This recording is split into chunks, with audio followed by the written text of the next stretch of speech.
This video is going to be on how to effectively backtest. So backtesting is literally how I pretty much mastered NAS 100. It's the bread and butter of my trading, and it made me the trader I am today. So I just want to give you guys a few tips so that when you're backtesting, it's actually effective and you're not just doing busy work, right? All right, so let's get straight into it. So obviously we have my daily chart, right? And I always start on the daily, but we're gonna go ahead and scale down to the 30-minute real quick because what I want to really hone in on is time and price when you're back testing. So oftentimes you may be back testing and you're just looking for whatever setup you can find. But what you really want to do is focus on the times you're actually going to be trading. So for me, I like to trade New York session, and I like to trade between let's go, where is it at? Between, let's say, 8 a.m. EST would be like New York. And then the last time I'll take a trade is, or the latest I take a trade is around 16:30, right? Boom. So I basically just kind of like map out I section off of it. So I know what range I'm looking for when I'm back testing and when I'm trading. Okay. So then you can go back to your daily, you know what I mean? Like you can mark up your chart. You could still do all of that. I just am not taking a trade unless it's within my time frame window. So this is helpful so that way when you're actually trading in live time, you know what to do when price gets to the time frame that you're trading. Because oftentimes when we back test, we could be back testing and not paying attention to the time. Our setups are constantly repeating themselves. So then when we get to the live market, we're like, oh my gosh, like, why isn't it working out? But it's like you have to pay attention to what times you're actually taking your trades when you back test. And if you already know what times work for you, section them out during your back testing session. Okay. So first things first, I already see this daily order block that's been hit. Here we go. Then I scale down to my 4 hour. I'm still not within my trading time. So, I'm just marking up where, what price has been doing. I see like, all right, ever since it bounced off of this 4 hour order block, it started trending down again. I also see, despite this little push up, we are in an overall downtrend. Okay. Let's go to the 1 hour. All right. I do see, well, we did have sell stops there and it was taken. I see, it hit this daily order block. I see it even hit this 1 hour here. I'll go ahead and mark that tiny bit up just to mark that. But then I really, actually, you know what? There's a lot of buyers are actually being stopped multiple times right here, right? That's what I see. And if you're not sure what buy stops are, order blocks, definitely check out my later videos. Or you can even purchase my ebook, and the link is actually in the bio. Not in the bio, but in the description. All right, so boom. Here we go.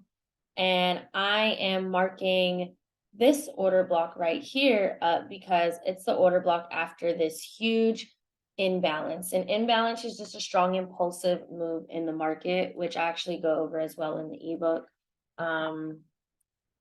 Okay. All right, so I've got all my little markings for now, but I'm not within my trade time. So I'm gonna fast forward into the next day and let the market run, because no matter if whatever I see, this is not my trade time, right? So it's all noise to me.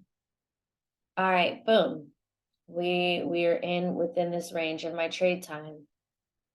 All right, so this is, let's see. Let's go here.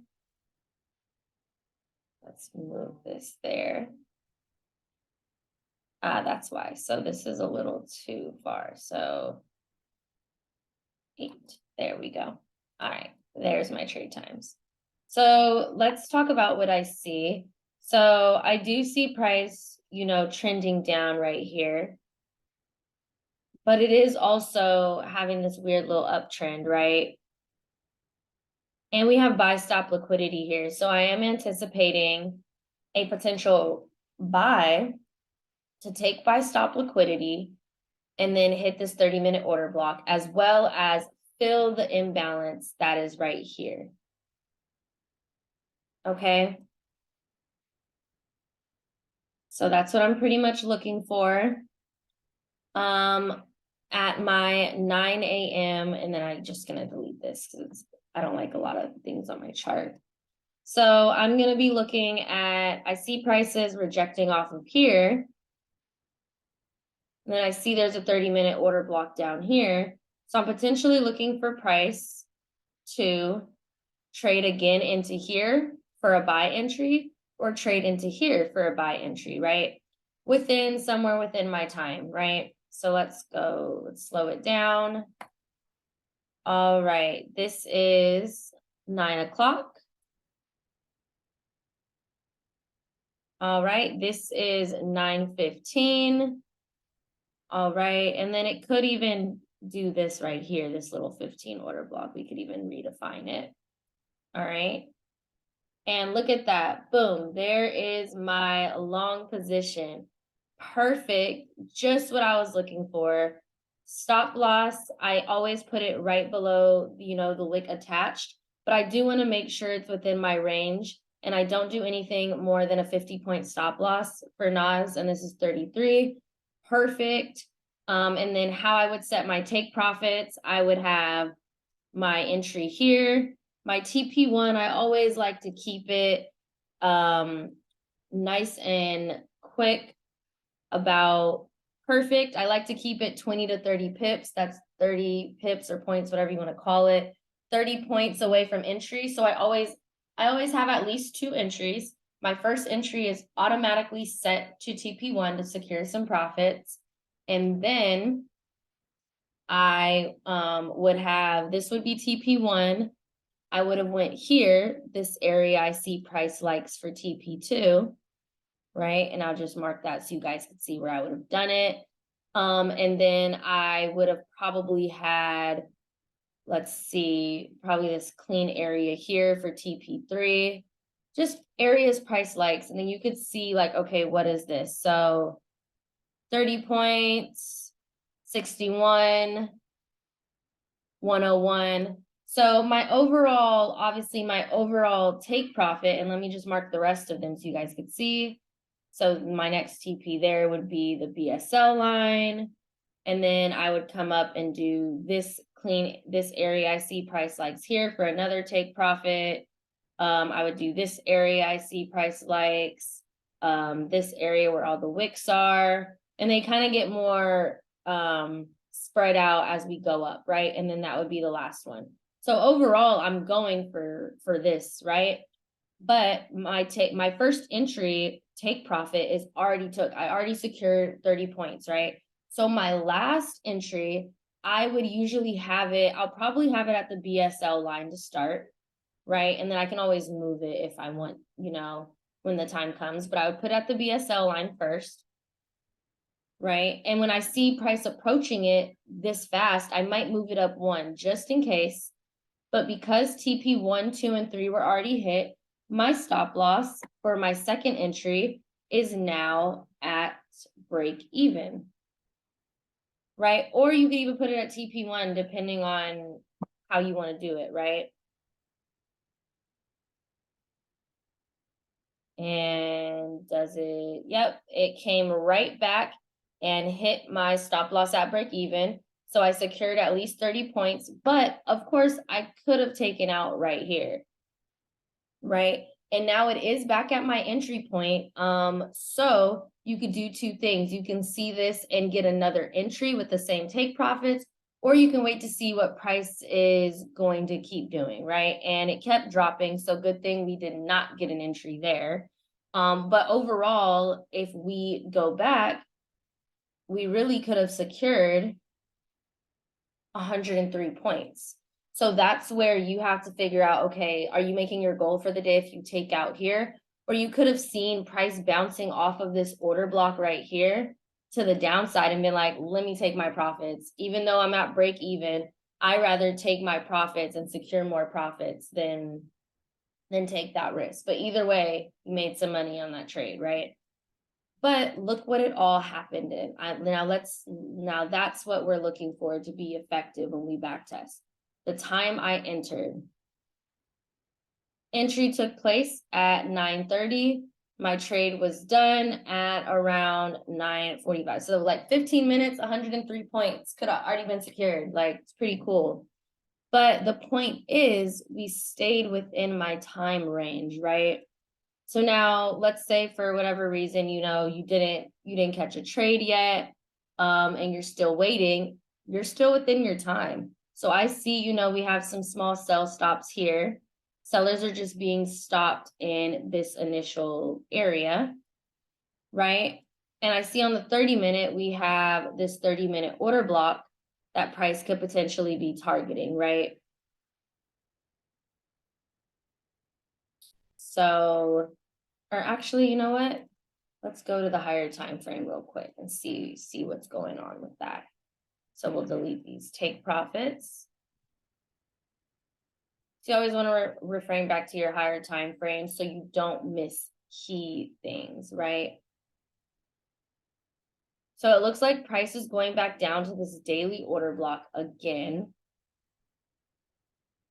The way that it's running, it looks like it's going back to that daily order block again.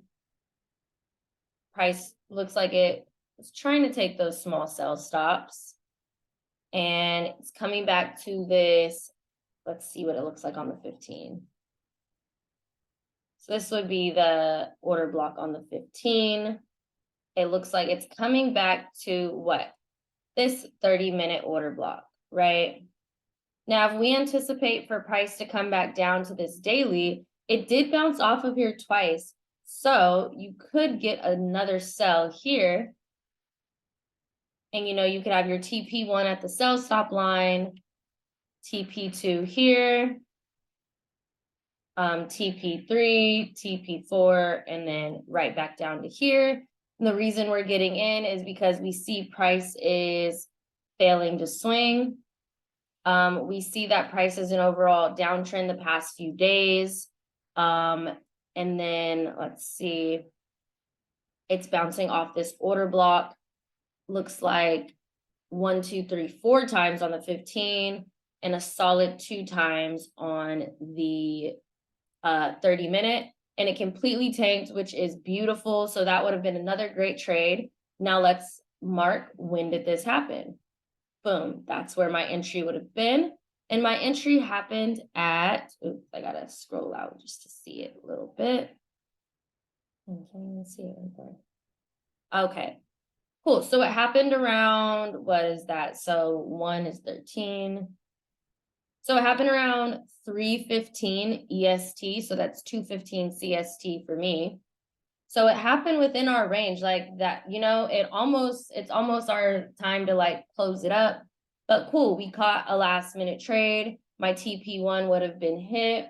My second entry would have been at break even for a few reasons already. One, because we're approaching the end of the session. So I definitely just want to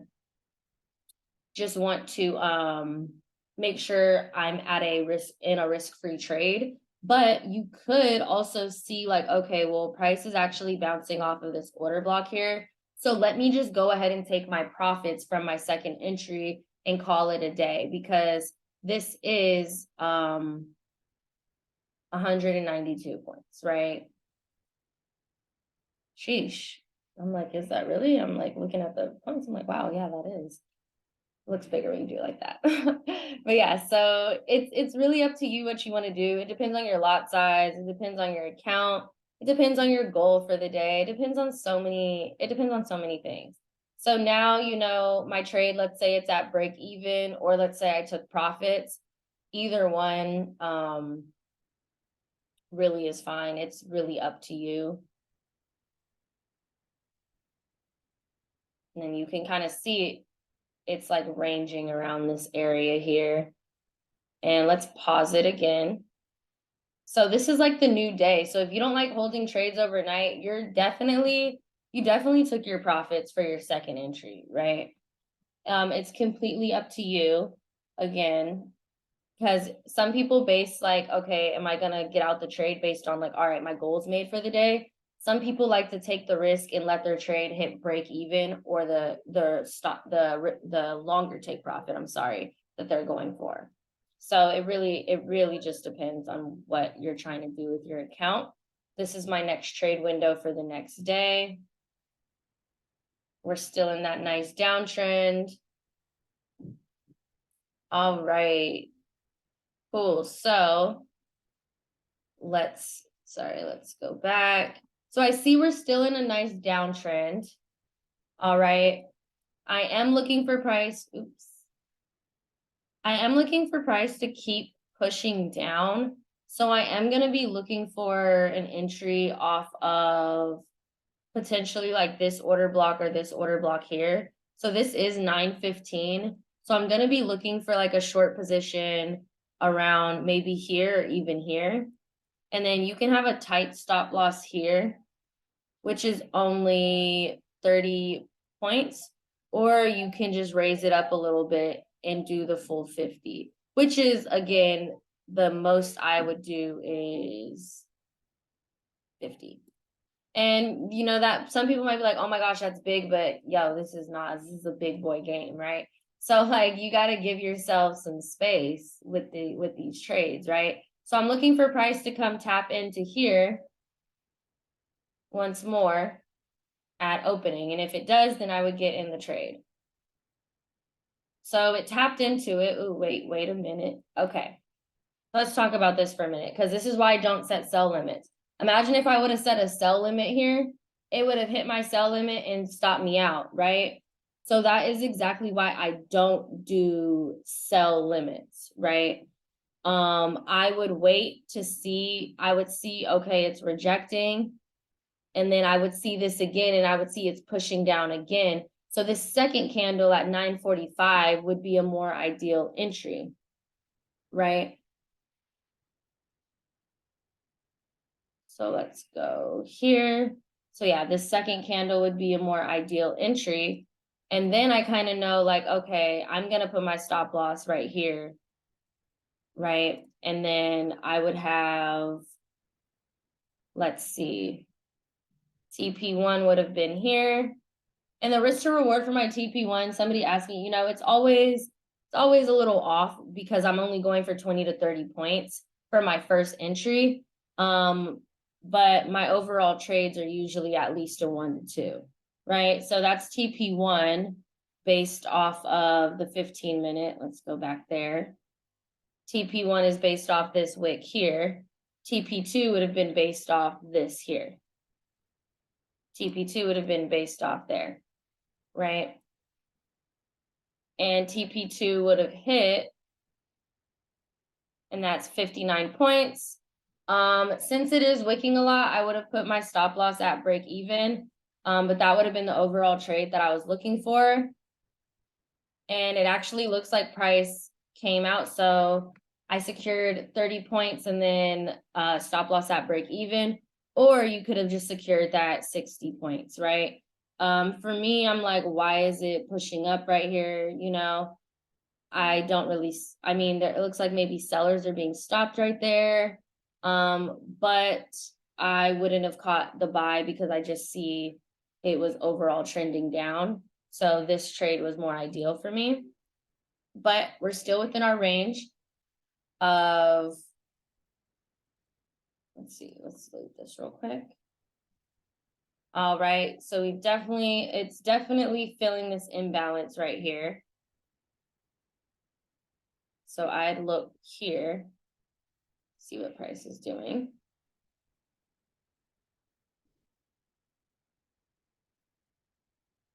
All right, let's see what happens. We've got 3 bounces. 3 bounces, y'all. So that to me is like, okay, it could be going for sell stops, or it could be going now to fill this imbalance, right? So now that's when you want to make the decision. Do you want to short position this? Obviously, you know, you would do like TP1, TP2, TP3, TP4, TP5, and so forth. Or you can expect it to go up more. There's like, this is why it's so like, this is why back testing is so helpful, because, you know, these are real life situations in the market that would happen. You would have to make a decision. So look at that. It actually kept pressing up. Well, why did it keep pressing up? Let's see. Yeah, it looks like it just a previous breaker order block over here. Looks like it's bouncing off of that here. So it looks like it actually does want to go take those sell stops, right?